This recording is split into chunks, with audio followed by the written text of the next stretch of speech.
अस्सलाम वालेकुम जी। बेटा आज जो हमारा टॉपिक है, बेसिकली टॉपिक नहीं है ये, हम प्रैक्टिस करेंगे कुछ एल्गोरिदम्स की।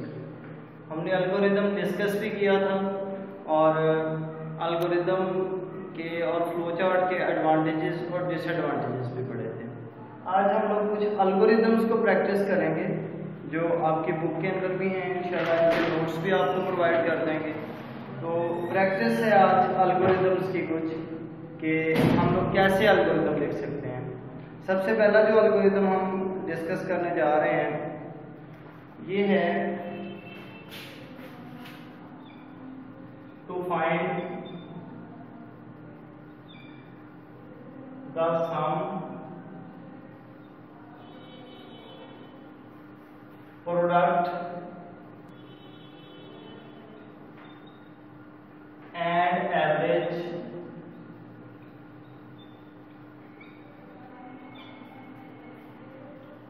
of 5 numbers।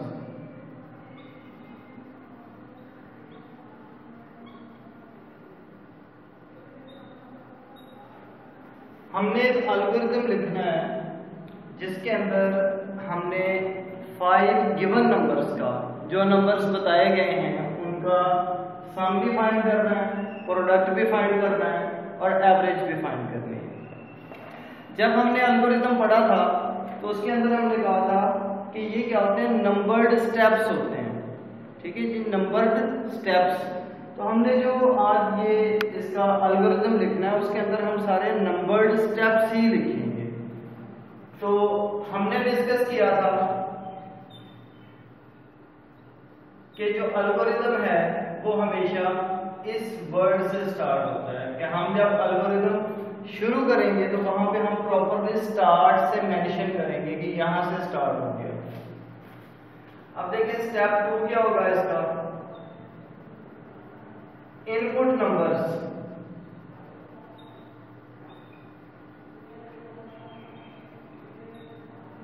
अब यहाँ पे आपने ये 5 नंबर्स इनपुट कर देने। वो 5 नंबर्स कोई भी हो सकते हैं, n1 हो सकता है, n2, n3, n4, n5।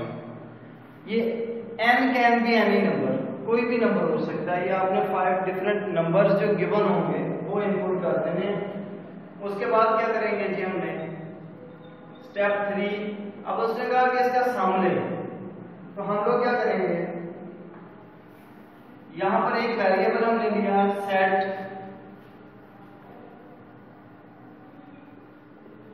Some to n1 plus n2 plus n3 plus n4 plus n5। कि ये जो सम है, ठीक है, सम एक बेसिकली वेरिएबल है। क्या हम इस सम के अंदर जो वैल्यू आएगी वो कौन सी आएगी, इस 1 2 3 4 5 इन सारे नंबर्स को प्लस करके जो वैल्यू आएगी वो सम के अंदर सेव हो जाएगी। स्टेप 4 में आपका क्या है जी, कि इसका प्रोडक्ट लें। तो इसी तरह हमने क्या करना है, सेट एक प्रोडक्ट वेरिएबल लेंगे, ये वेरिएबल है प्रोडक्ट, टू n1 मल्टीप्लाइड, ये एस्टेरिक का साइन यूज होता है कंप्यूटर में, n2 asterisk, n3 asterisk, n4 और एस्टेरिक n5। ये इन 5 को हमने मल्टीप्लाई कर दिया। अब जो थर्ड चीज है हमारे पास वो है एवरेज, कि एवरेज भी इसकी कैलकुलेट करनी है। ठीक है, तो स्टेप 5 आपका क्या होगा, सेट एवरेज, ये वेरिएबल है 2। अब एवरेज का फॉर्मूला क्या होता है बेटा, sum of numbers divided by total numbers. यानी सम ऑफ नंबर्स क्या है, n1 plus n2 plus n3 plus n4 plus n5 और टोटल नंबर्स कितने हैं, 5। ठीक है जी, तो ये हमारा एवरेज यहाँ पे आ गया। अब स्टेप 6 आपका क्या होगा, कि आउटपुट दे दीजिए हमें, output some product average.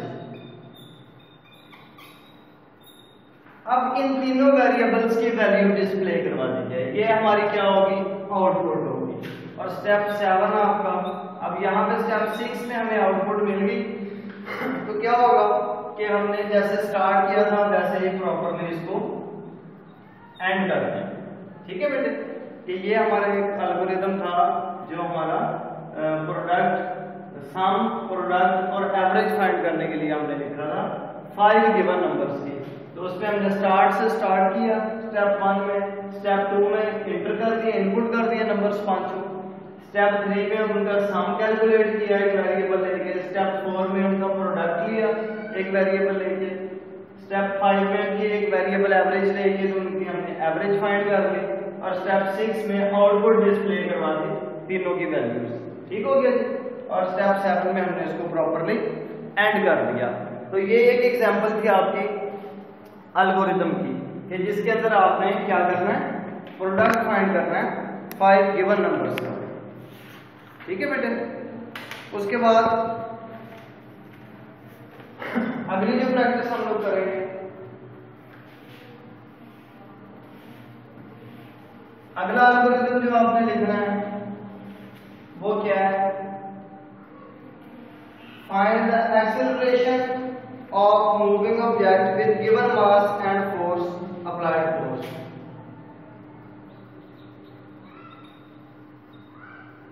Acceleration of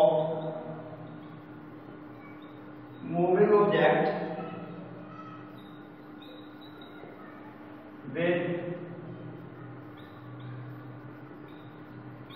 given mass and the applied force। आपने क्या करना है जी, एक्सेलरेशन फाइंड करनी है एक मूविंग ऑब्जेक्ट की, जिसमें मास भी आपको दिया गया है और जो फोर्स अप्लाई हो रही है वो भी दी गई है। ठीक है जी। तो इसी तरह हम लोग स्टार्ट करेंगे इसको, स्टार्ट से, और अब क्या करेंगे हम लोग, इनपुट नंबर्स,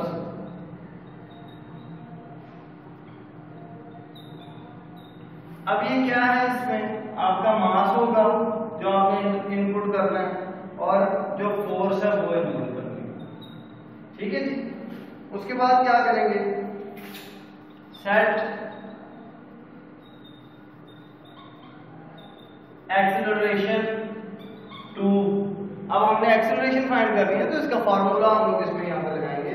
इसका फार्मूला होता है फोर्स ओवर मास, कि जो गिवन फोर्स है वो हम लोग लिखेंगे, उसको डिवाइड करेंगे मास के साथ।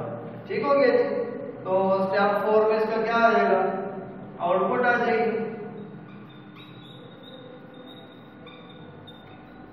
एक्सेलरेशन की। ठीक है। और स्टेप 5 में हम इसको एंड करते हैं। ये 5 स्टेप्स का आपका एल्गोरिथम है कि जिसके अंदर हमने क्या किया, एक्सेलरेशन फाइंड की मूविंग ऑब्जेक्ट की with given mass and the applied force. तो स्टार्ट किया हमने, स्टार्ट के बाद हमने इनपुट कर दिया, यानी इसके अंदर मास में और फोर्स ये दोनों हमने इनकी वैल्यूज एंटर करनी है। बेसिकली जो इसकी वर्किंग है, यहाँ पे इनकी वैल्यूज एंटर हो जाएगी दोनों की। और अब एक वेरिएबल लेंगे जिसके अंदर हमने इसकी कैलकुलेशन सेव करवानी है, तो वो आप एक्सेलरेशन वेरिएबल ले सकते हैं, जिसके अंदर हमने ये फॉर्मूला लगाया है कि फोर्स और मास को डिवाइड कर दें और बाद में इसका हम लोग प्रिंट ले सकते हैं इसकी वैल्यू की, और ये एल्गोरिथम आपका एंड हो जाएगा। ठीक है बेटे जी। अब बाहर ये बहुत छोटे छोटे से एल्गोरिथम्स हैं। अब आगे आपका जो एल्गोरिथम है,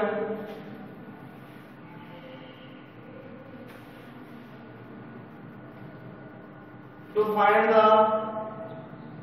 area of a cube, cube का एरिया हमने फाइंड करना है। ठीक है जी। 3 साइड्स होती हैं, तो इसमें क्या है जी, आप स्टार्ट करेंगे सबसे पहले इसी तरह, इनपुट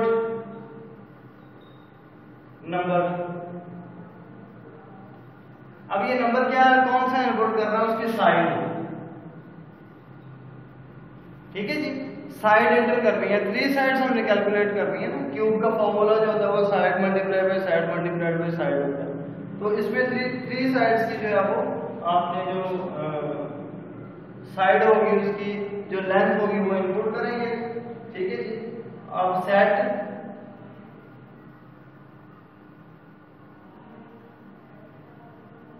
यहाँ पे सॉरी वॉल्यूम है, एरिया तो होता नहीं,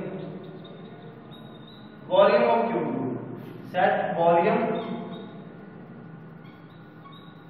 अब ये क्या वॉल्यूम के अंदर क्या चीज को सेव करवाएगा,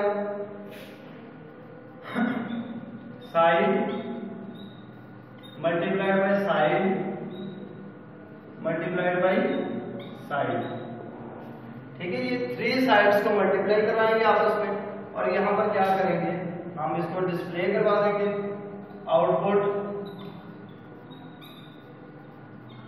वॉल्यूम और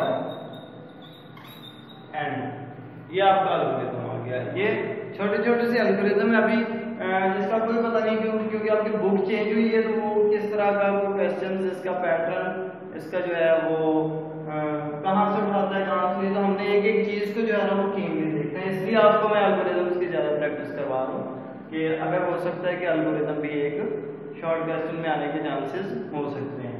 तो ये वॉल्यूम ऑफ क्यूब हमने फाइंड किया, स्टार्ट किया, इनपुट नंबर इसमें साइड हमने लेनी है, क्यों, क्योंकि इसके वॉल्यूम के अंदर साइड्स को मल्टीप्लाई किया जाता है।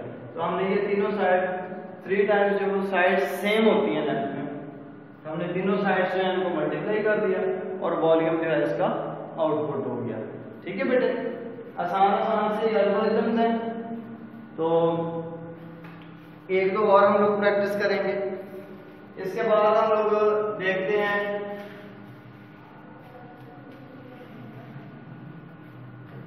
Find the area of a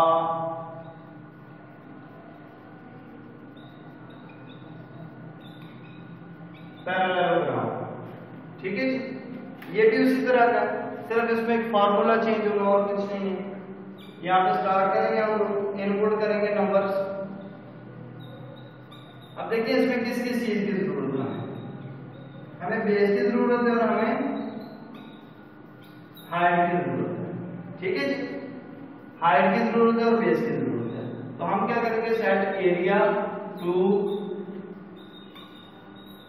base into height, ये इसका फार्मूला होता है। और सिर्फ हमने क्या करना है, आउटपुट एरिया, और ये एंड हो जाए, ठीक हो गया बेटा। तो अभी तक ये हमने जो डिस्कस किया है ये बड़े आसान से आपके एल्गोरिथम से जो हमने डिस्कस किया हुआ है। अब कोई एक और इम्पोर्टेंट जो मुझे नजर आ रहा है एल्गोरिथम, वो आपको मैं करवा देता हूँ जी। ये एल्गोरिथम है बेटा, सेल्सियस टू फारेनहाइट में कन्वर्ट करना है।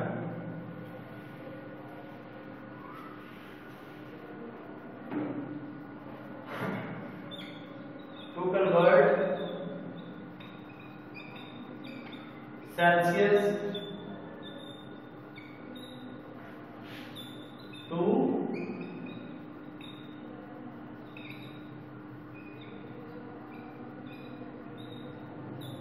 फारेनहाइट टेम्परेचर,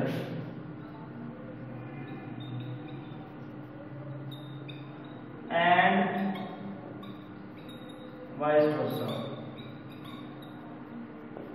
इसमें उसने कहा है कि सेल्सियस को फारेनहाइट में कन्वर्ट करना और फारेनहाइट को आपने सेल्सियस में कन्वर्ट करना, ठीक हो गया जी। तो अगेन सबसे पहले हम स्टार्ट करेंगे, इनपुट नंबर क्या, सेल्सियस।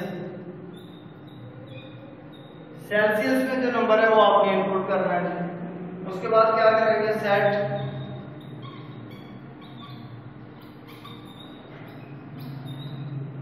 फारेनहाइट टू, अब इसका फार्मूला है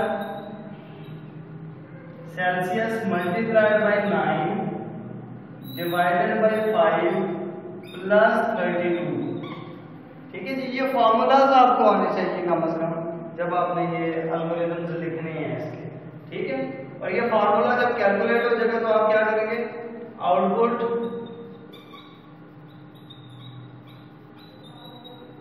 फारेनहाइट को आउटपुट दे देंगे।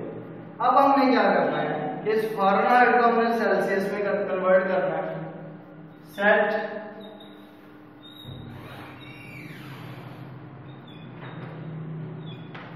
सेल्सियस टू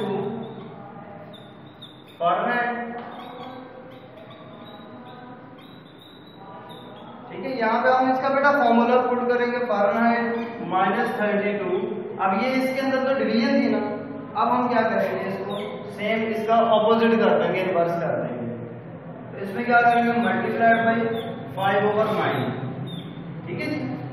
तो ये आपका जो है फारेनहाइट का फॉर्मूला यहाँ पे हम पुट करेंगे। तो यहाँ पे अब आपकी मर्जी है कि इसी सेल्सियस को जो आपने यहाँ पे किया हुआ है, कन्वर्ट किया है, इसको फारेनहाइट में करना है या अलग से सेल्सियस की वैल्यू लेनी है। इसमें दोनों में से आप जो भी वो गिवन होगी उसको आप लोग यूज कर सकते हैं, ठीक है जी। जब आपने ये इसका फार्मूला यहाँ पे पुट कर दिया तो आगे हमारा स्टेप 6 क्या आएगा कि आउटपुट सेल्सियस,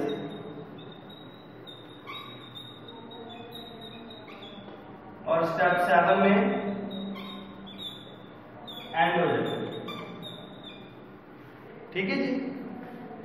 तो ये दूसरों से थोड़ा सा, क्योंकि इसके अंदर फॉर्मूला है, ये बाकी एल्गोरिथम्स में हमने एक एक प्रोसेस किया, इसमें दो प्रोसेसेस थे कि सेल्सियस टू फारेनहाइट भी हमने किया और फारेनहाइट से हमने सेल्सियस में भी किया।